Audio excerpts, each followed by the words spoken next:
This is the lightest e-bike on the market. It's super light because it has been designed with carbon fiber. So carbon fiber for the frame, for the fork, for a lot of accessories.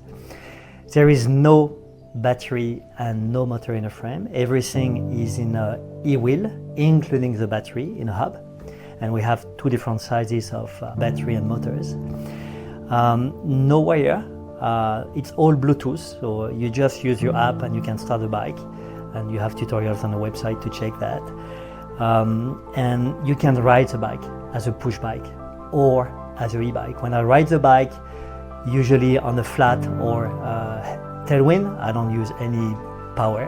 And if you want to use the power with headwind on a hill, you just switch on a different mode. So it's very easy with the app or with a display.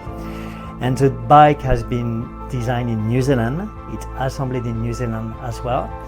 And we have designed the bike with a circular design principle. It means if you break any part on a bike, like handlebar, like the saddle, like the seat post, a chain or whatever, you just buy a replacing part, a spare part from us or from another brand on the market. It will fit enough.